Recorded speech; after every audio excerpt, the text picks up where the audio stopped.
Hello বন্ধুরা, কি অবস্থা সবার? সবাইকে নতুন একটা ভিডিওতে স্বাগতম। এই ভিডিওতে আপনাদেরকে দেখাবো কিভাবে আপনি আপনার ফোনে 1xBet অ্যাপটি ডাউনলোড করবেন, কিভাবে 1xBet অ্যাপ আইডি খুলবেন, কিভাবে আপনার আইডিটি ভেরিফাইড করবেন এবং কিভাবে নগদ বিকাশ থেকে টাকা ঢোকাবেন, সব কিছু এই ভিডিওতে আপনাদের ক্লিয়ার করে দিব। তো প্রথমে আপনি অ্যাপটি ডাউনলোড করতে আপনার যে কোনো একটি ক্রোম ব্রাউজারে চলে যাবেন, গিয়ে সেখানে 1xBet অ্যাপ লিখে সার্চ করবেন। এরপর দেখবেন যে এখানে অনেকগুলো লিঙ্ক শো করতেছে, তো আপনি যে কোনো একটা লিঙ্কে ক্লিক করে দিবেন। ক্লিক করলে দেখবেন যে এখানে ডাউনলোড 1xBet একটি অপশন আছে, এই অপশনটিতে ক্লিক করবেন। তারপর ডাউনলোড এনিওয়ে অপশনটিতে ক্লিক করে দেবেন। আপনারা দেখতেছেন যে অ্যাপটি অলরেডি ডাউনলোড হয়ে গেছে, এখন আপনি অ্যাপটি ইনস্টল করে নেবেন। আপনারা অলরেডি দেখতে পাচ্ছেন যে অ্যাপটি আপনার ফোনে চলে এসেছে। তো শুরুতে কী করতে হবে, আপনাকে অ্যাপটির ভিতরে ঢুকতে হবে। অ্যাপে ঢুকার পরে আপনি এখানে রেজিস্ট্রেশন একটি অপশন আছে, রেজিস্ট্রেশন অপশনটিতে ক্লিক করে দেবেন। ক্লিক করলে দেখবেন যে এখানে একটা অপশন আছে ইন ওয়ান ক্লিক, এই অপশনটিতে ক্লিক করে দেবেন। তারপর আপনারা এরকম একটা ইন্টারফেস দেখতে পারবেন। তো এখানে প্রথমে আছে কান্ট্রি, মানে কান্ট্রি হচ্ছে আপনি কোন দেশের। আমরা বাংলাদেশে অলরেডি বাংলাদেশটা আছে, তাই এটা আপনাকে সিলেক্ট করা লাগবে না। তার হচ্ছে কারেন্সি, এটাও বাংলাদেশি টাকা বিডিটি আছে, এটাও সিলেক্ট করতে হবে না, যেভাবে আছে এভাবে থাকবে। বোনাস অপশনটি স্পোর্টস আছে, মানে আপনাকে এখানে ইম্পর্টেন্ট যে অপশনটা আছে সেটা হচ্ছে যে প্রোমো কোডের এই অপশানটা, এটা এখানে খুবই গুরুত্বপূর্ণ একটা অপশন।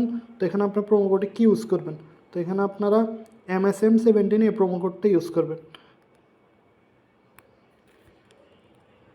এখন আসেন যে এই প্রোমো কোডটা ইউজ করলে আপনার কী সুবিধা হবে না হবে। এই MSM17 একটা 1xBet একটা BFE প্রোমো কোড। তো আপনার যদি এই প্রোমো কোডটা ইউজ করেন তাহলে আপনি প্রথম ডিপোজিটে 100% বোনাস পাবেন, এছাড়াও নানা রকম সুযোগ সুবিধা পেয়ে যাবেন। তারপরে আপনাকে এই খালিঘর অপশনটি কি পূরণ করে দিতে হবে। তারপর আপনারা দেখতে পাচ্ছেন যে রেজিস্টার অপশনটিতে ক্লিক করে দিতে হবে। তারপর দেখবেন যে এখানে একটা জিনিস শো করতেছে আই এম নট রোবট। তো আপনি এখানে এই খালিঘরটাতে আপনি টিক মার্ক দিয়ে দিবেন।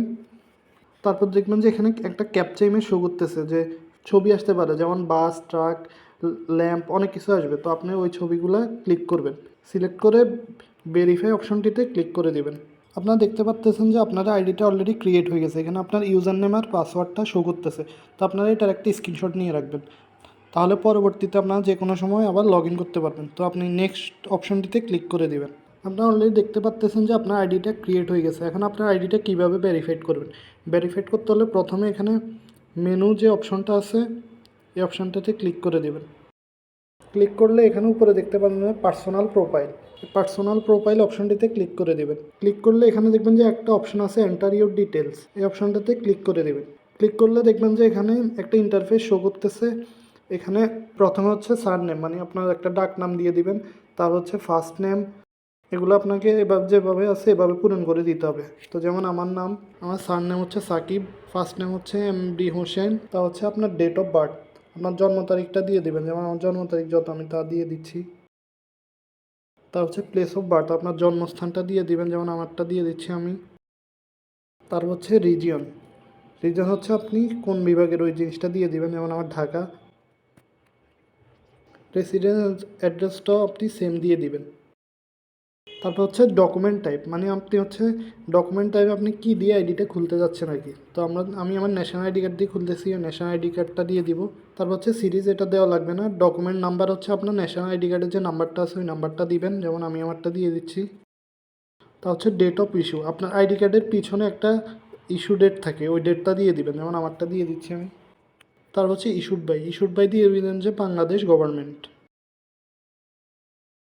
তাহলে এরপর আপনি পুরোটা আবার একবার চেক করে নেবেন যে কোনো কিছু ভুল আছে কি না। যদি না থাকে তাহলে আপনি এখানে নিচে সেভ অপশনটিতে ক্লিক করে দিবেন।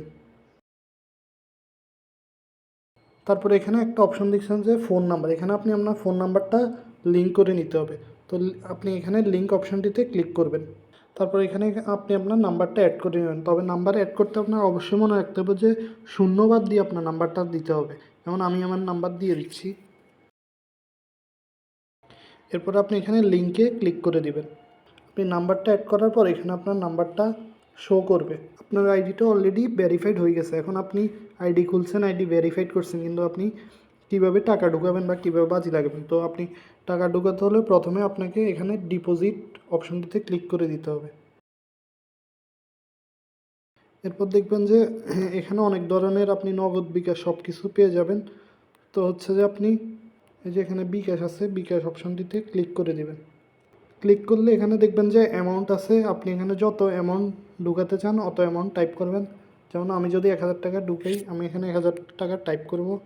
এখানে ইম্পর্টেন্ট যে ব্যাপারটা সেটা হচ্ছে যে এখানে একটা নাম্বার দেওয়া থাকবে, যে দেখবেন যে এটা একটা বিকাশ এজেন্ট নাম্বার। তো আপনি আপনার বিকাশ অ্যাকাউন্ট থেকে এখানে এই নাম্বারে আপনার টাকাটা ক্যাশ আউট করেন। আমি বারবার বলতেছি এটা সেন্ড মানি করবেন আপনি, এটা যেহেতু এটা এজেন্ট নাম্বার আপনি এখানে ক্যাশ আউট করতে হবে। ক্যাশ আউট করার পরে আপনার এখানে আপনার যে নাম্বার থেকে আপনি ক্যাশ আউট করবেন ওই নাম্বারটা দিয়ে দিবেন, মানে আপনার নিজের নাম্বারটা। আর এখানে হচ্ছে যে ট্রানজ্যাকশান আইডিতে আপনার বিকাশ যে নাম্বার থেকে ক্যাশ আউট করবেন ওইখানে একটা ট্রানজ্যাকশান আইডি থাকবে, ওই আইডিটা এখানে দিয়ে দিবেন। দিয়ে দেওয়ার পর এখানে কনফার্ম একটা অপশন আছে, কনফার্ম অপশনটিতে ক্লিক করে দিবেন। এরপর অল্প কিছুক্ষণের মধ্যে আপনার টাকাটা আপনার এই অ্যাকাউন্টে যোগ হয়ে যাবে। তো বন্ধুরা, আজকের ভিডিওটা এই পর্যন্তই। কীভাবে আপনি নগদ বিকাশ থেকে টাকা ঢুকাবেন, কীভাবে আইডিগুলি সব কিছু ক্লিয়ার করে দেওয়া হয়েছে ভিডিওতে। এরপরেও যদি আপনার কিছু জানার থাকে এই ভিডিওর কমেন্ট সেকশানে কমেন্ট করে রাখবেন।